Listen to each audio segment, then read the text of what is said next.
Hola, ¿qué tal? Muy buenas noches, bienvenidos. En esta emisión la dedicaremos a las buenas nuevas para el sector gastronómico, el de cine, las iglesias y otros tantos en Bogotá. A partir de ahora, a partir de hoy, por orden del distrito, se autoriza el aumento de aforo, es decir, el número de asistentes a estos eventos. Por otro lado, están los eventos masivos que no recibieron muy bien esta noticia porque todavía permanecen en el 50%, es decir, no han pasado al 70% como lo han pasado estos sectores. Sin embargo, esta medida que alivia este sector, les decía, no cayó bien en estos sectores que son el fútbol y los espectáculos masivos, que no entienden por qué van a permanecer en este aforo del 50% si ellos están al aire libre. De esta medida que se da en torno en el plan de reactivación económica hablaremos hoy con la Asociación Colombiana de la Industria Gastronómica, con un importante empresario de conciertos y con un representante del sector teatral. De esta forma entramos en Zona Franca.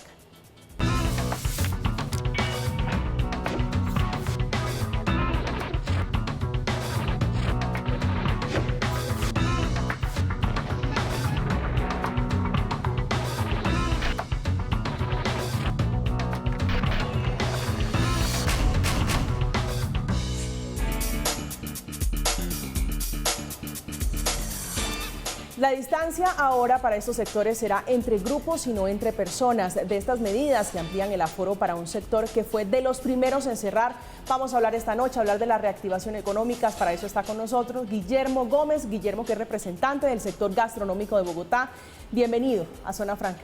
Muchas gracias, excelente poder tratar este tema tan importante para la ciudad. Este tema importante para la ciudad, para la economía de Colombia. Usted específicamente representa a la Asociación Colombiana de Industria Gastronómica. También está con nosotros Hernando Parra, que es director del Teatro R101, fundado hace 26 años y cuyo nombre salió porque era uno de los salones de la Universidad de los Andes. Bienvenido acá a este espacio también. Un placer y bueno, recibiendo con beneplácito esta buena nueva. Hernando es precisamente egresado de literatura de esa universidad. Hernando, quiero que arranquemos a hablar ustedes cómo reciben esta noticia que entre otras ustedes estaban esperándola hace más de 1 año y 8 meses. Pues bueno, celebramos muchísimo esta apertura. El 75% nos hace ver con mayor esperanza el horizonte. Es una ventana que se abre con muchas posibilidades. Ha sido un poco complejo para todos los sectores, para nosotros en mayor medida, dado que pues el teatro se hace en vivo. Sí, para que exista teatro existe un actor y existe el público y es la relación que se establece en vivo sin ningún tipo de mediación tecnológica. En esa medida pues hemos ya con esta apertura pues abierto las puertas y esperando que llegue el público, un público que está deseoso nuevamente de encontrarse, un público que está deseoso de volverse a mirar a los ojos, volverse a abrazar, volverse a mirar, volverse a vivir, volver a vivir el fenómeno teatral. Y bueno, esperamos hacerlo con todo el rigor, esperamos hacerlo con todas las medidas de bioseguridad y bueno, que la gente se porte bien, que ya cumpla. Vamos a hablar de ese pedacito que es clave para ustedes para mantener esta reactivación económica. Guillermo, ustedes de pronto ya han tenido esa posibilidad de llenar un poco más los espacios en los restaurantes. ¿Cómo reciben ustedes esto? ¿Cómo va a funcionar ese 75% de apertura, de aforo para ustedes? Tiene varios efectos. El primero es que nos va a mejorar las transacciones, el volumen de ventas. Hoy muchas personas perciben que nuestro sector ya superó su crisis porque están llenos los restaurantes, pero están al 50% de lo que era antes de pandemia. Entonces realmente no estamos llenos. Estamos atendiendo, sí, un muy buen volumen de clientes, estamos contentos de volverlos a recibir, pero estamos a la mitad. Y nuestro golpe en pandemia fue muy profundo, de tal manera que esto se constituye en un aliciente interesante para resistir la crisis, porque hay que decir que no la hemos superado. Pero cuando usted dice vemos los restaurantes llenos, que efectivamente si uno sale a la zona T y otros sectores, anoche estuve en Usaquén y eso era impresionante, el mundo de gente en la calle, no se compara, no se compadece antes de pandemia este número de personas que uno ve en las calles. No, porque, bueno, digamos en las calles sí, porque claramente es una reacción humana al encierro. El problema emocional y mental que sufrimos en el mundo entero por estar encerrados tanto, muestra como reacción esa salida, pero una cosa es que la gente salga y otra cosa es que los establecimientos los puedan recibir. Entonces nosotros nos hemos llenado al 50% de nuestra capacidad.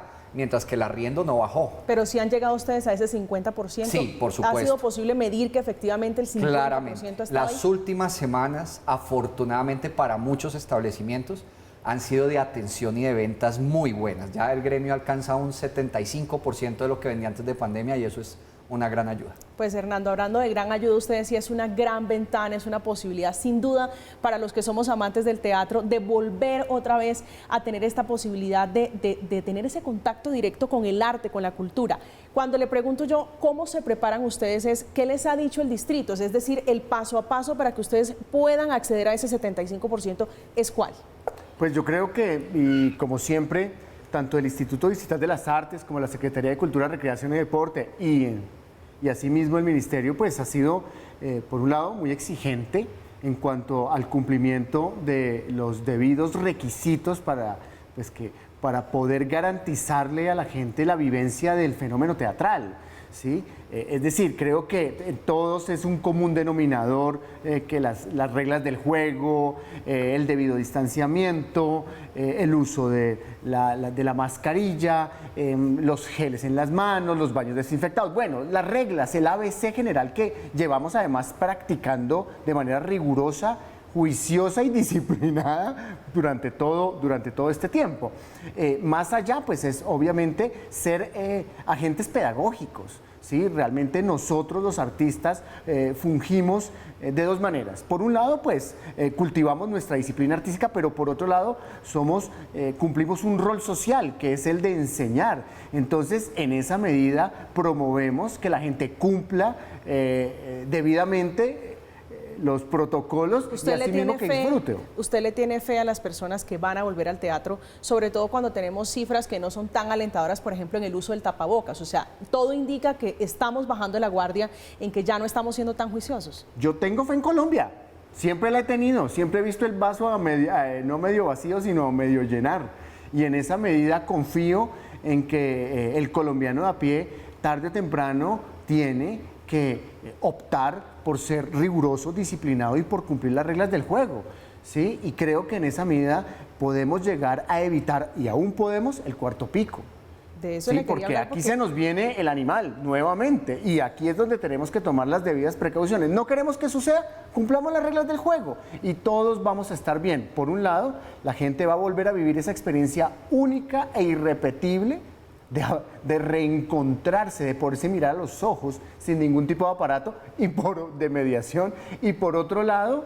¿Y lo hicieron a través de pantallas, o sea, virtual? ¿Ustedes también estuvieron en ese sector? Sí, lo hicimos, tuvimos experiencias muy satisfactorias, pero pues realmente nuestro oficio es en vivo y en directo. Ahora, los experimentos se dieron muy afortunados. Hubo grupos que llegaron a experimentar con nuevas tecnologías y el público, nuestro público es un público fiel, no solo el del Teatro R101, sino en general el de las salas de teatro. Hay un movimiento muy fuerte, aproximadamente se ofertan en la noche 15.000, 18.000 sillas antes de pandemia y eso es un número muy interesante para las salas. Y estamos confiados en que lleguemos, la gente nos va a responder. Su optimismo es contagioso, ¿sabe? Me da esperanza. Guillermo, ustedes, hablando de la virtualidad, no tenían esas dificultades porque por el contrario, pues muchas personas acudieron al domicilio. O sea, usted me dice hoy, ese 50% no es suficiente, seguramente no es suficiente, pero con domicilio ¿no se compensa un poco esa falta de aforo? Nunca. El domicilio no es el negocio gastronómico. Nos pasa lo mismo del teatro. La gastronomía sucede alrededor de una mesa. Y alrededor de una mesa se celebra la vida y vienen los antojos. No es lo mismo llegar a un restaurante a consumir que pedir un domicilio. El domicilio es importante. En pandemia creció. La industria a las malas tuvo que virtualizarse, pero les quiero compartir que el domicilio apenas representa el 10% de la actividad de un restaurante, de la gastronomía. Al que mejor le va, alcanzará el 25%. Pero el 75%, es mínimo el 75% del negocio gastronómico depende de la presencialidad. Pero ese servicio gastronómico es licor, comida, postre, ambas, todo. Exactamente. O mucho más el licor. Ambas juegan un papel importante. Las bebidas alcohólicas pueden llegar a representar hasta el 35% de los ingresos de un restaurante que no está en zona turística. Cuando se está en zona turística, representa un porcentaje mayor. El resto, el 75%, son alimentos preparados y postres. ¿Qué es lo que más consume en este momento la gente, Guillermo? Sí, los consumos en licor han aumentado. De hecho, recordemos que una medida para aliviar un poco y permitir la presencialidad era que si las personas iban a tomar bebidas alcohólicas, lo hicieran acompañados de alimentos. Y esto llevó a que muchos bares migraran al modelo de negocio del restaurante, porque de alguna manera el acompañamiento daba como una garantía de que la persona no saliera exclusivamente a beber y que perdiera la conciencia y se descuidara en la bioseguridad. ¿Era la discusión del gastrobar y el bar? Algo así, porque es que de alguna manera el gastrobar pues es una figura que apareció ahí entre los bares un poco extraña, porque usted que es profesional en literatura y que admiro mucho su carrera, siempre el concepto de restaurante-bar existió. Entonces a nosotros nos pareció muy curioso desde Acodres, gastrobar, restaurante-bar. Entonces realmente el bar que trató de seguir funcionando o de reabrir al ritmo de los restaurantes, se adaptó al formato del restaurante y entonces se acompañaron las bebidas alcohólicas y los alimentos, porque este es un acompañamiento balanceado y que le va a permitir a la persona tener un ejercicio de consumo limitado, porque una de las medidas de protocolos que hubo al comienzo es que no podía estar la persona más de 2 horas, el mismo cliente en una mesa, de tal manera que no se entusiasmara con las bebidas alcohólicas y hubieran descuidos en la bioseguridad. Yo quiero que llevemos esta discusión, esta conversación más bien hacia la práctica. Hernando, ustedes hoy me dicen se vendían entre 15.000, 18.000 boletas para poder ir a teatro. Hoy dice el distrito no va a ser el distanciamiento por personas como antes nos ponían, como en fila india, 2 metros de distancia, va a ser por grupos. ¿Ustedes cómo lo van a manejar? ¿Van a dejar sillas de por medio? ¿Qué han pensado, digamos, en la parte logística? ¿Cómo va a funcionar esto? Primero que todo es muy interesante la medida de promover que la familia vaya. Es promover una inmunidad de mini rebaño, por llamarlo de alguna manera. 1, 2, nos ayuda. Y en eso soy también muy optimista, porque, hombre, qué agradable que la familia entera vaya a teatro, ¿sí? Cuando, salvo los domingos de matinales, normalmente las familias en la noche no van a teatro, van las parejas, pero ya que vaya el grupo, el núcleo familiar es muy interesante. Entonces, obvio, en nuestras salas estamos tomando todas las medidas. Y sí, pues nos toca, y en eso estamos también asesorados por profesionales en bioseguridad que nos están diciendo, bueno, tienen que tomar las debidas distancias, entonces las familias se reúnen en el espacio escénico, en grupos, de tal manera que una familia está distanciada de la otra familia, para lograr, 1, llenar el aforo, y 2, garantizarles a todos la debida seguridad. Ahora, no nos olvidemos que estamos en una fiesta de los sentidos, ¿no? Igual que el sector gastronómico. Estamos en el mundo de las emociones, ¿sí? Estamos en el mundo de las sensaciones, ¿sí? O sea, de eso se trata el juego artístico. Entonces, de todas maneras, hay una energía en todo el espacio, y esa energía es la que nos va a hacer sentir y estar muy bien, ¿sí? Y yo confío muchísimo, primero, en todos los equipos logísticos de los teatros, 2, en las familias que van a llegar protegidas, y 3, en los teatros y en los directores de los teatros, que pues van a tomar las medidas para que sucedan las cosas como deben suceder, ¿sí? En este momento, y con la oportunidad que se nos ofrece, 75%, hay que aprovecharla. Todavía no llegamos al punto de equilibrio, todavía no hemos llegado a ser sostenibles el 100%, a hacer el ejercicio sostenible, meramente sostenible, pero vamos sumando y vamos allá sumando. Allá quiero llegar, Hernando, porque decía Guillermo ahorita, esto no es sostenible, el 50% no es suficiente, a pesar de que veamos llenos los restaurantes, no es suficiente para mantener una nómina. ¿Con cuánto subsiste o cómo ha sobrevivido el teatro, los teatros en Bogotá o en el país, si me quisiera hacer un diagnóstico más amplio, en la pandemia? El sector teatral y en general el sector artístico, cultural y patrimonial es un sector muy frágil. Todos lo sabemos. O sea, salvo escasas excepciones, pues hombre, nos ha dado durísimo. Y presupuestalmente no nos va tan bien en el tema de los grandes presupuestos que se le otorgan a otros ministerios. Sin embargo, existen ayudas. no suficientes, nunca van a ser suficientes, pero por ejemplo el programa Salas Concertadas, tanto del distrito como del ministerio, es un ejemplo de apoyo permanente y contundente a las salas.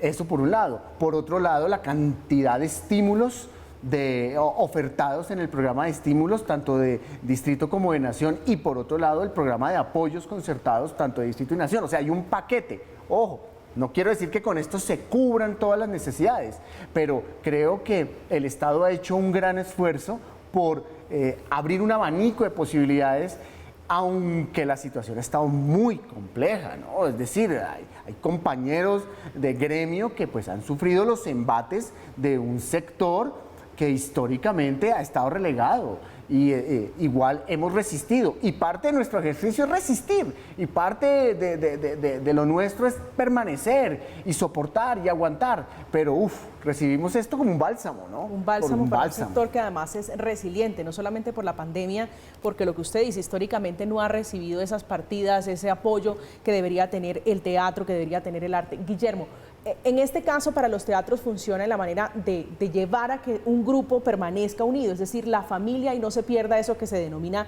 la inmunidad de rebaño. Hoy en los restaurantes vemos una realidad diferente, y es que va el amigo, el primo, el perro, el gato. ¿Cómo piensan ustedes si cambia con este 75% para ustedes? Sí cambia porque en un comienzo se entiende que las personas que asisten al restaurante son conocidas. Generalmente es la familia, cuando no es la familia son compañeros de trabajo o personas afines. Citas a ciegas y en pandemia no las veo tan recurrentes. Se dieron, le quiero comentar.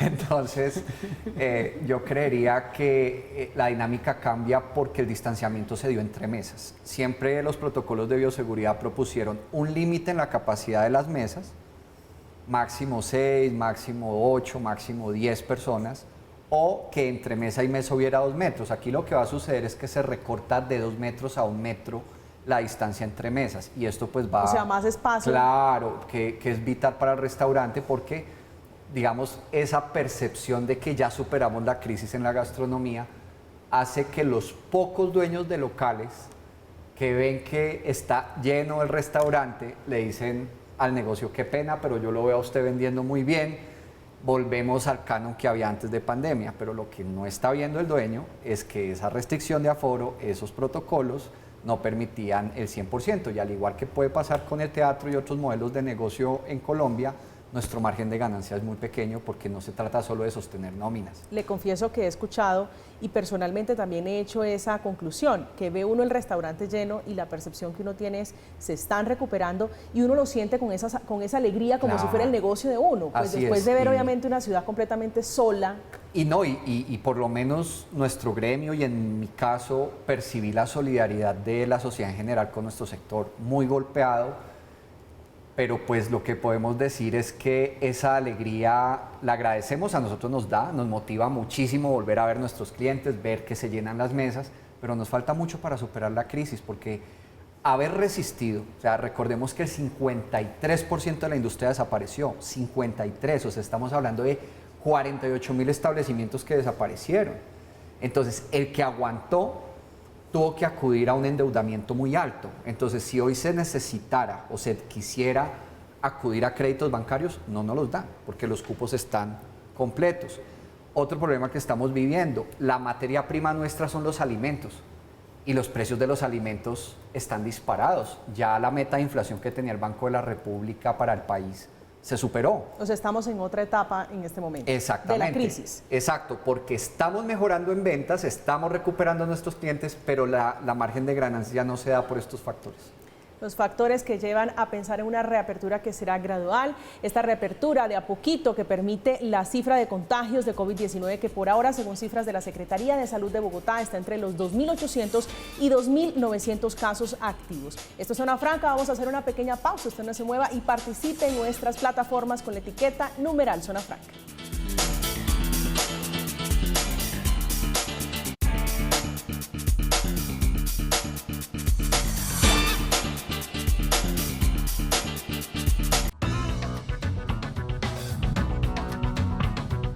Arauca lleva 11 días sin luz. y tenemos alrededor de 3 municipios completamente afectados. Desorganización familiar porque muere un ser querido avaliado. Nosotros tenemos que parar en Colombia, el mayor productor de coca del mundo. El proyecto que acabas de explicar no tiene ni pies ni cabeza. Acuérdese que el que está aquí parado con usted se va a quedar. Entonces sea muy prudente en lo que va a decir. Luis, ¿usted cómo lo ve, cómo analiza lo que está pasando en este momento en materia de seguridad en el país? Una de las polémicas de esta semana corre por cuenta del Ministerio de Salud. Sobre la mesa está la discusión sobre la regulación de las armas llamadas no letales en medio del aparente recrudecimiento de emboscadas, secuestros y atentados.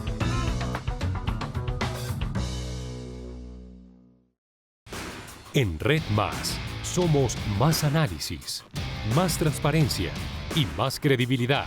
Nuestras audiencias lo confirman con el noticiero más visto de televisión por suscripción en Colombia.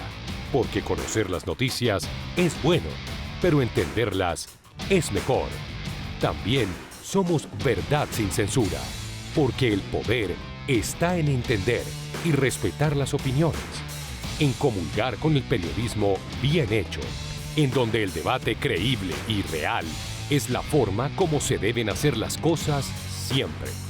Somos Red Más, información en tiempo real que cambia la forma de ver la vida y de comunicarla.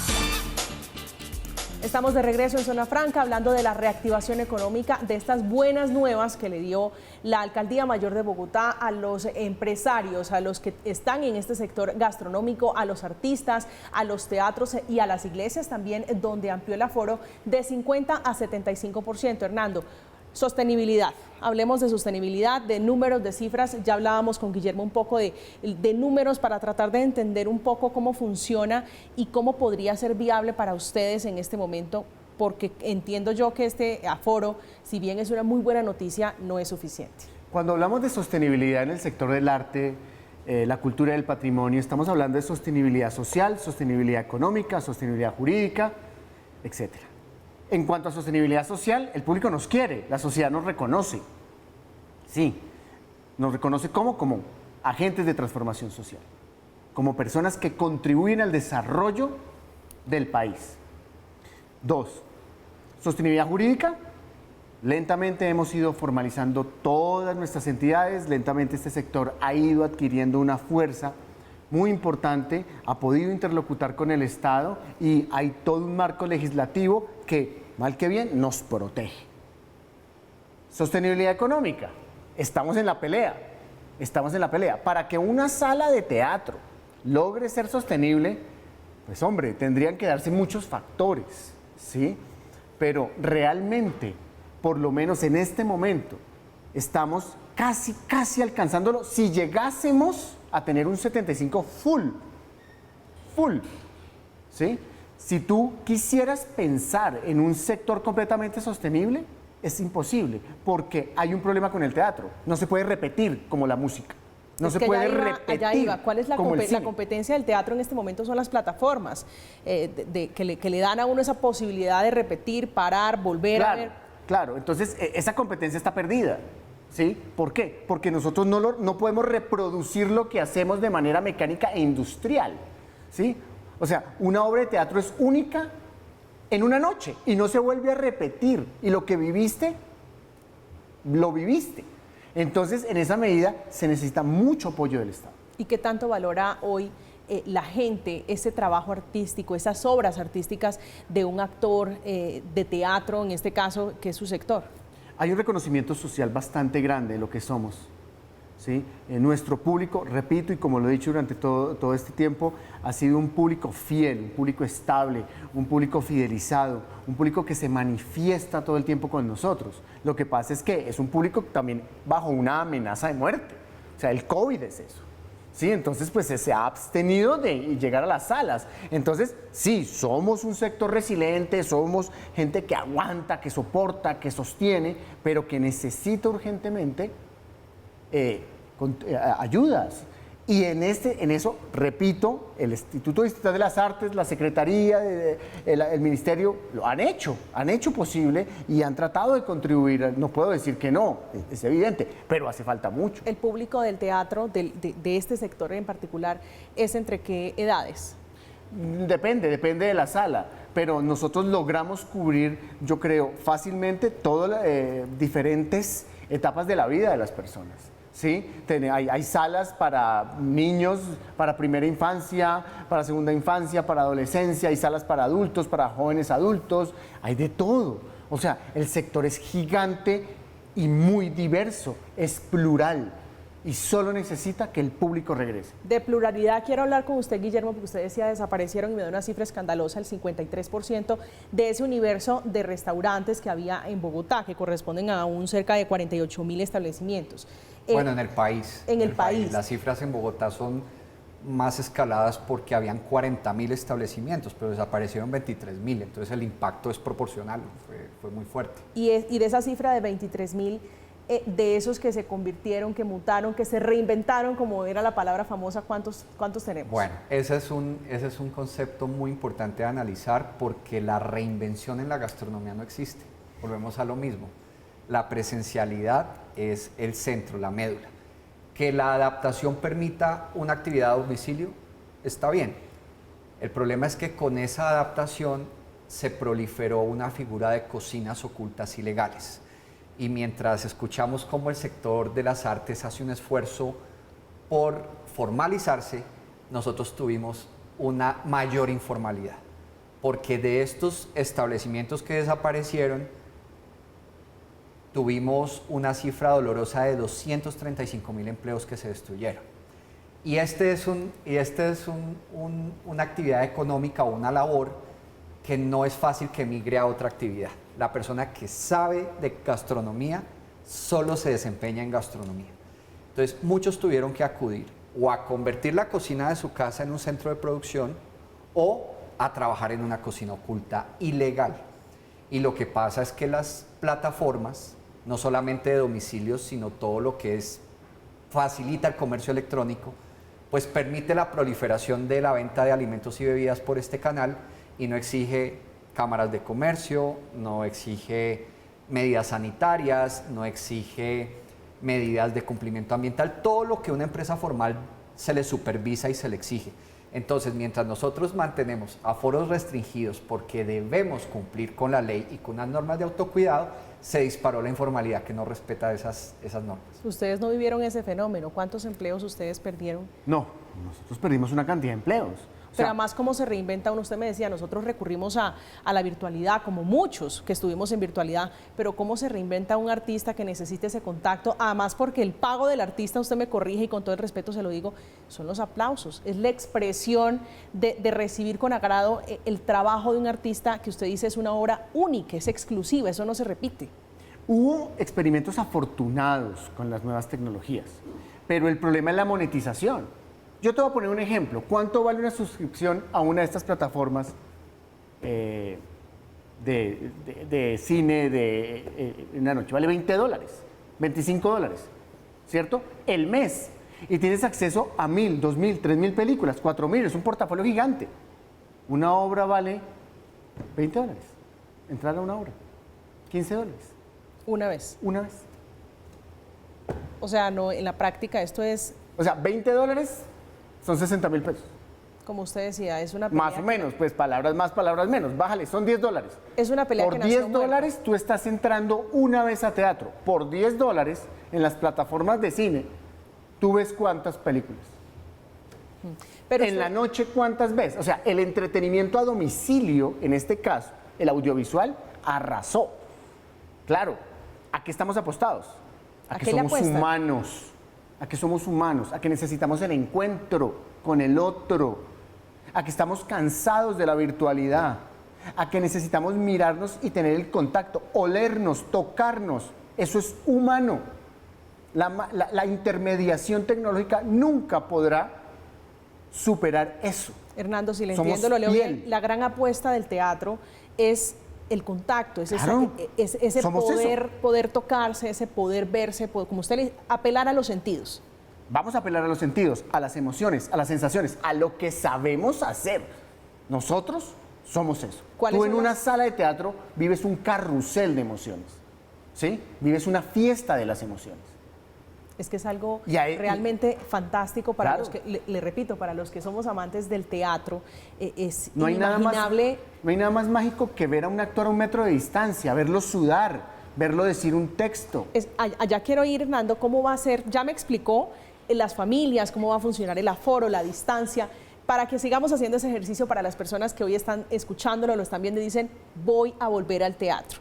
¿Cómo va a ser ese contacto, esa experiencia que van a tener con los actores? ¿Van a tener tapabocas? ¿Va a haber una distancia mínima entre el público? ¿Cómo va a funcionar? Tiene que haber una distancia, y la hay ya, y la hemos experimentado. Es una distancia prudente de 2 metros o más.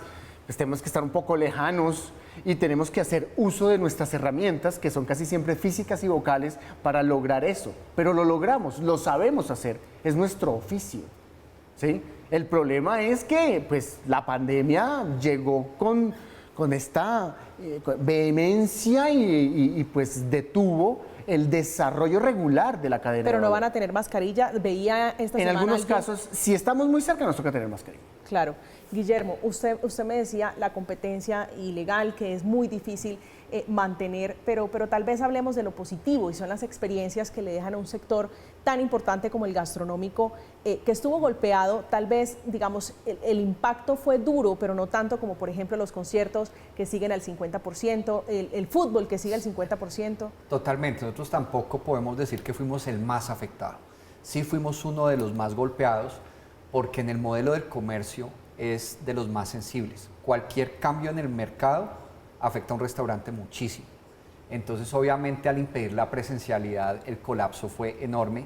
Claro, los domicilios permitieron una supervivencia, abrieron o impulsaron la digitalización. Todos esos son fenómenos bienvenidos que se pueden aprovechar, sin duda. El modelo de negocio sufrió cambios, pero yo coincido con Hernando, es irreemplazable la experiencia, y el negocio gastronómico consiste en la experiencia. Aquí, cuando Hernando hablaba, y lo escuchaba muy atentamente, que la recompensa de los artistas se cifra en los aplausos. Nosotros en nuestra cadena de servicio, en nuestro personal, tenemos también una recompensa que es la propina. Y esa propina se vio terriblemente afectada. Hay casos de restaurantes donde un trabajador podía ganar más o tener más ingresos por propinas que por el propio sueldo. Entonces, imagínate el golpe de un restaurante restringido, donde no puede llegar la gente, pues los trabajadores están así de brazos cruzados, no pueden tener el contacto con el cliente, no sienten la utilidad de su oficio, y encima de eso no reciben su recompensa, que es la propina. Entonces, démonos cuenta que muchas veces, y hay lenguajes, y hay discursos, a veces políticos, que se aprovechan de las situaciones, en donde atacan a la empresa como si la actividad comercial fuera solo el dueño, solo el empresario, pero es que aquí estamos hablando del empleo. Aquí estamos hablando de la generación de recursos. Y el empleo formal es el que de alguna manera le permite a la gente aprender y hacer una carrera. En la gastronomía las carreras son perfectamente posibles. Tenemos casos de líderes de nuestra industria que iniciaron como meseros y hoy están al frente de organizaciones, de franquicias, de grupos, de todas las modalidades que se presentan en la gastronomía, porque detrás hay una carrera y hay una formalidad. Lo que pasa es que cuando la informalidad la pones en unas condiciones de competencia desleal, donde el formal cumple aforos, cumple protocolos, paga impuestos, paga seguridad social, tiene que asumir una cantidad de cargas y de normas, y un informal no lo hace y genera ingresos simplemente de supervivencia sin asumir compromisos con la sociedad, pues es algo difícil, de tal manera que aunque hay que reconocer que no todo es malo, también hay cosas buenas que trajo la pandemia. Eso quiero, Guillermo. O sea, de las duro. cosas que veíamos nosotros con desesperanza, porque muchos vimos tal vez cómo se oscurecía el día y no amanecía. De las cosas que veíamos, que decíamos, esto es terrible, es desafortunado para un sector como el gastronómico, que hoy usted rescate y diga, no es tan malo, lo vamos a seguir adoptando. Sin duda, a pesar de que los domicilios son una pequeña fracción del negocio, crecieron con pandemia y siguen siendo altos. Entonces, hay negocios que de pronto vieron crecer los domicilios y dijeron, me voy a concentrar en esto. Entonces se especializan, y aquí aparecen las cocinas ocultas legales, que esas están muy bien. Entonces, los costos que encarnaba tener un restaurante con servicio a la mesa se reducen en una importante margen si te dedicas exclusivamente al domicilio.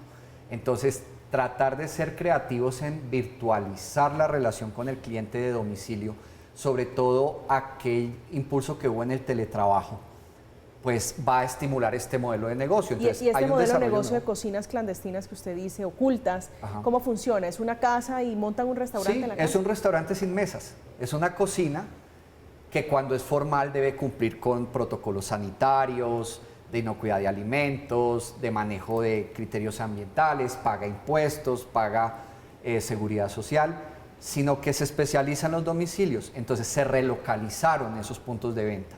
Si de pronto yo tenía un restaurante donde presencialmente me llegaban los clientes, pero la pandemia me forzó a hacer domicilios y vi que los domicilios me funcionaron bien en determinada zona de la ciudad, pues para ahorrar costos, De arriendo. cierro el restaurante, abro la cocina oculta en el sitio donde veo que tengo más dinámica de domicilios y me dedico a eso.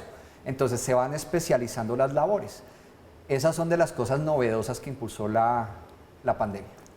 Las cosas positivas y novedosas de la pandemia. Para ustedes, lo que rescatan, que usted, como le decía, que era dramático, trágico, catastrófico, que decíamos, llegamos al colapso y hoy dicen, no es tan malo, puede funcionar. Yo diría 3. La primera, la inserción de las nuevas tecnologías en nuestro oficio. Sí, ya se venía viendo desde antes de la pandemia la inserción, pero hoy en día ya se dialoga abiertamente con esas nuevas tecnologías y ya muchos de los artistas y de los teatristas están tratándolas de incluir en el ejercicio, el ejercicio diario y en el vivo y en directo. El segundo, y es que nos tocó diversificarnos y ofrecer otros servicios. Entonces empezaron ¿Usted qué hizo en pandemia, por ejemplo? a ofrecer talleres. ¿De actuación? Talleres de literatura, talleres de apreciación de artes, de historia del arte, etcétera, etcétera, a ofrecer servicios de formación artística. Y la ventana era las redes sociales. La ventana era la red y las plataformas, y entonces hoy vamos a ver y vamos a estudiar a Bertolt Brecht, y hoy vamos a estudiar a Tomás Mann, y hoy mañana vamos a estudiar a García Márquez y mañana a Dostoyevsky. ¿Y lo había hecho antes o era la primera vez? Lo habíamos hecho de una manera muy incipiente y empezamos a ofertarlo y empezó a funcionar. Lo mismo, logrando un 20, 25 y aruñe, pero el público recibía con beneplácito nuestra nueva oferta de talleres en formación artística, en literatura, artes plásticas, historia, casi siempre conversatorios, conferencias, etc. Y 3, somos necesarios. Le hacemos falta a la gente. ¿Cómo tuvo ese meeting? Cuénteme. No, recibíamos muchos mensajes de solidaridad, por un lado, y por otro lado, muchos mensajes de que nos extrañaban. Y esto es muy importante, de que cumplimos un rol fundamental en la sociedad, de que somos transformadores de la sociedad y que realmente contribuimos al tejido social. Y eso para nosotros es, o sea, al no estar nos extrañaron y eso fue algo muy importante. Yo recojo sus palabras, en realidad los extrañamos y estamos felices, dichosos de que vuelva el teatro. Estamos en Zona Franca hablando de la reactivación que poco a poco se empieza a dar cuando el COVID-19 da tregua, cuando baja la guardia de este virus que parecía nos iba a arrinconar. Ya regresamos.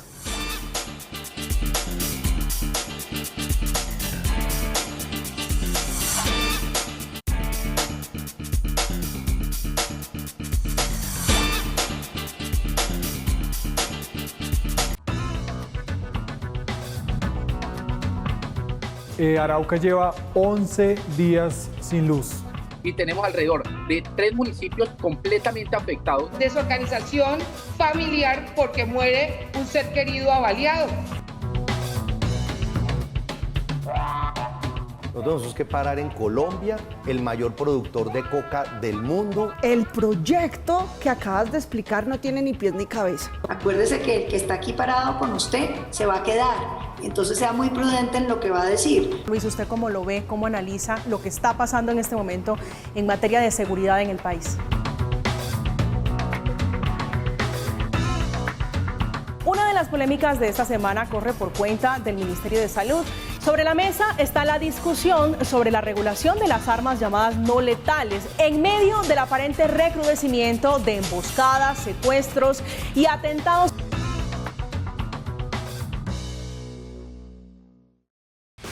En Red Más, somos más análisis, más transparencia y más credibilidad.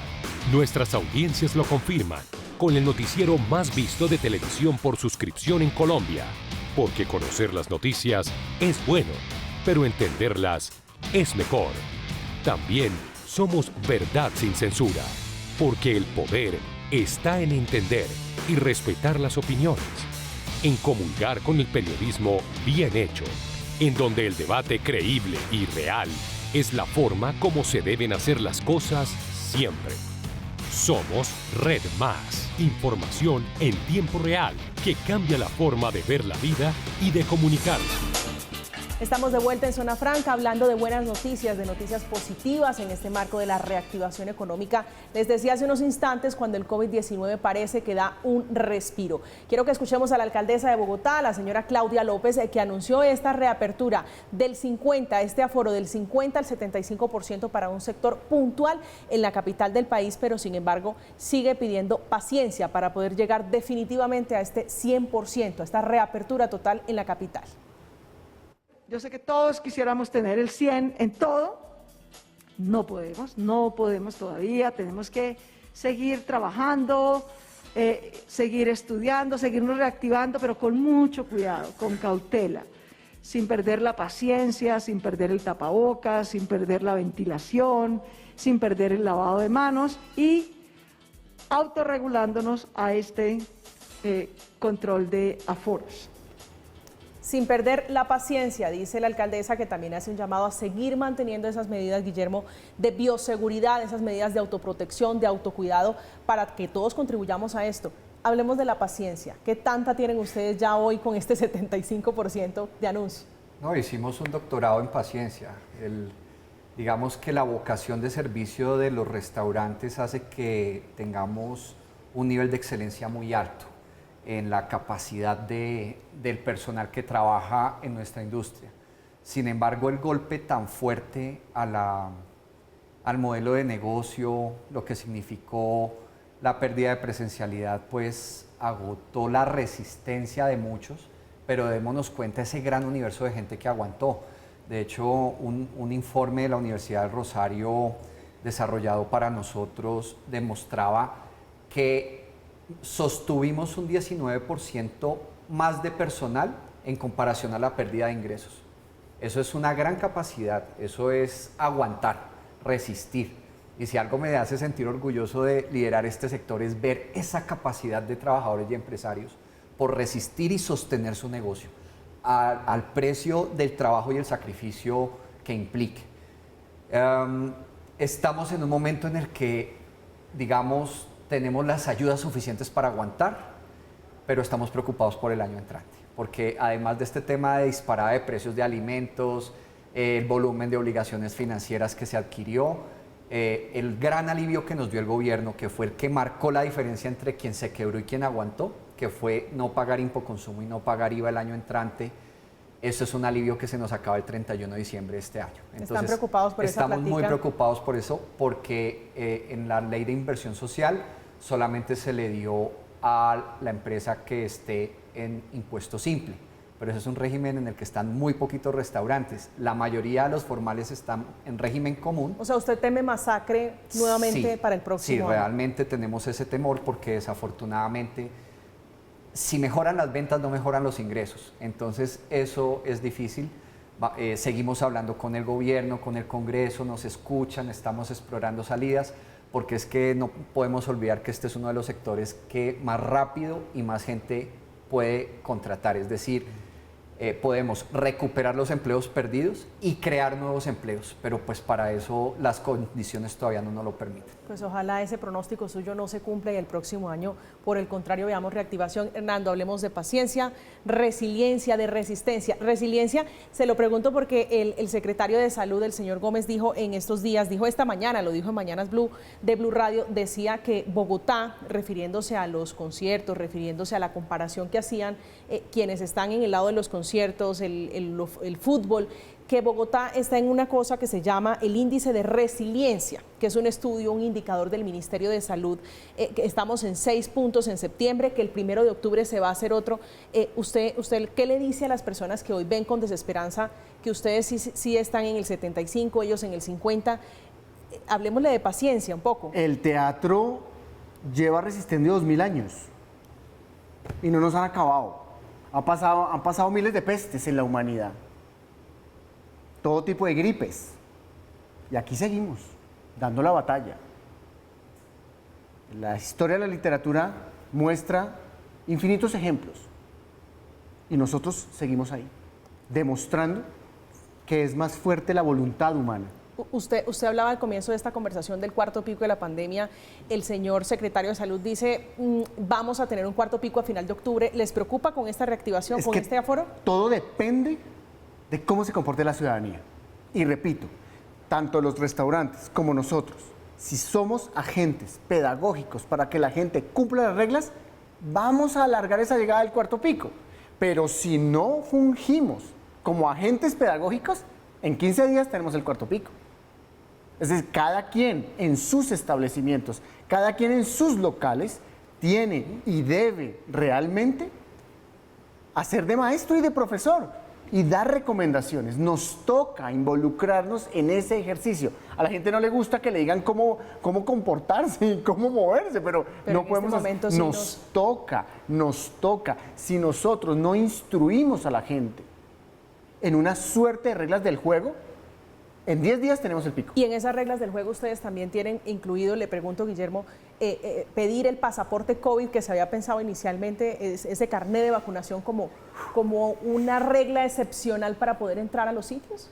Eso vale la pena si nos eliminan los protocolos de bioseguridad. Porque es que no tiene sentido obligar a la gente a tener una vacuna que se supone es para que nadie se contagie y nos digan, no, pero siguen ustedes con el distanciamiento, pero siguen con el tapabocas. Yo creo que hay que ser coherentes o consecuentes en la toma de decisiones. En este momento nosotros con la Secretaría Distrital de Cultura estamos mirando esos reportes que se ha bajado el uso del tapabocas, entonces obviamente nosotros ayudamos a socializar, miren, a pesar de que estamos vacunados, sigamos con el autocuidado. Pero una norma de esas tan estrictas debería tener una suerte de compensación, porque de lo contrario no tendría sentido.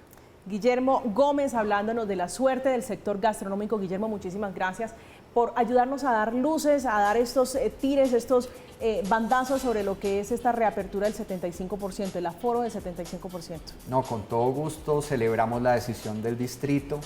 Y pues nuestro mensaje a los clientes, gracias por volver a los restaurantes. Eso es una motivación enorme. Tenemos que salir todos adelante y cuidémonos. Cuidémonos, Hernando Parra, gracias. A ti, la Zona Franca. A ustedes muchísimas gracias por acompañarnos, por estar con nosotros en este espacio en Zona Franca. Nos vemos, tenemos una cita la próxima semana, el lunes a las 9 en punto de la noche. Feliz resto de fin de semana.